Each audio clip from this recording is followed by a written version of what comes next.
आप लोगों से एक बात पूछता हूँ। आप बता सकते हैं कि आपके पैदा होने से पहले क्या दुनिया थी? कंफर्म नहीं बता सकते। और ना आपके मरने के बाद ये दुनिया के बारे में आप कुछ बता सकते हो? तो बेटा, the fact of the matter is this कि ये दुनिया आपके आने से शुरू हुई और ये दुनिया आपके जाने से ख़त्म हो जाएगी। अब अगर मैं बोलूँ कि इस दुनिया की दूरी कितनी है, इस ब्रह्मांड की लंबाई चौड़ाई कितनी है, तो उसके सेंटर आप ही तो हो। आप ही से तो नापा जाएगा, आगे पीछे कहीं पर भी, है ना? तो यू आर द सेंटर। ठीक है, you are the centre of this universe. और आप ही अपनी आंखों से इस पूरी दुनिया को देख रहे हो, है ना? आपके अलावा कोई चीज़ को प्रमाणित नहीं कर सकता कि दुनिया रियल में है। सही बात है ना? आपका फ्रेंड है, बोलता है यार मेरे को तो फैन दिख रहा है, मेरे को कमरा दिख रहा है, लेकिन उस फ्रेंड को तो आपको भी तो आप ही देख रहे हो। आपके अलावा कोई प्रमाणित कर सकता है कि वो है? आपकी पांचों इंद्रियों के अलावा कोई प्रमाणित कर सकता है कि दुनिया है?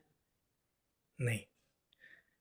तो ये दुनिया आपसे शुरू हुई, ये दुनिया आपसे ही ख़त्म होगी, और इस दुनिया के जो भी कर्ता धारता जो भी है वो आप स्वयं है। ठीक है, इसी को लोग आत्मा कहते हैं, ब्रह्म कहते हैं। ठीक है, इस दुनिया में जो भी कुछ आपको दिखाया जा रहा है, श्री कृष्ण कहते हैं कि ये एक माया है। ये जो प्रकृति है ये एक माया है। माया क्या? जब आप अपने आप को मान लेते हैं कि ये शरीर आप हैं, तब आप इस दुनिया इस संसार के सारी चीज़ों से जुड़ जाते हैं। आपको इस शरीर को अपने आप को नहीं मानना है। आपको इस शरीर थोड़ा अलग रह के अपने आप को देखना है। इस शरीर को भी इस प्रकृति का हिस्सा मानना है।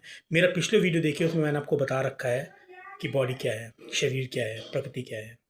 तो आपकी आंखों से जो भी कुछ आपको दिखता है, आपके नातेदार, रिश्तेदार, आपकी नौकरी, आपकी गाड़ी, आपका कार, आपका घर, जो भी कुछ आपको दिख रहा है, वो सब कुछ एक भ्रम, एक माया है। आप ही से वो पैदा हुआ है। आप मरोगे, ये आपके साथ चला जाएगा।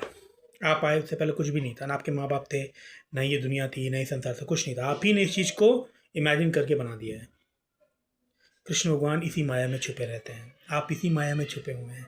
और जो इस माया को देख रहा है, जो समझ ले रहा है कि ये शरीर भी एक माया है, प्रकृति है और प्रकृति भी है, और जो इसको देख रहा है, जो इसको समझ रहा है, वही कृष्ण है, वही सब परम सत्य है, वही ब्रह्म है। और इस ब्रह्म को, साक्षी को आपको समझना ही होगा, बिकॉज समय बहुत ख़राब है। जब आप इस चीज़ को समझ जाओगे, आप निडर हो जाओगे, क्योंकि ये दुनिया के आप ही की रची हुई है। आप ही ब्रह्म स्वरूप हो। जब आप इस चीज़ को समझ जाओगे कि आप ही मुक्तिदाता हो, आपको मुक्ति की ज़रूरत है ही नहीं, क्योंकि आप खुद मुक्त हो। आप इस शरीर में आके आप बंधन में आ गए हो। तो इस बंधन से छुटकारा आपको इस शरीर से ही लेना है, और ये चैनल उसी के लिए है।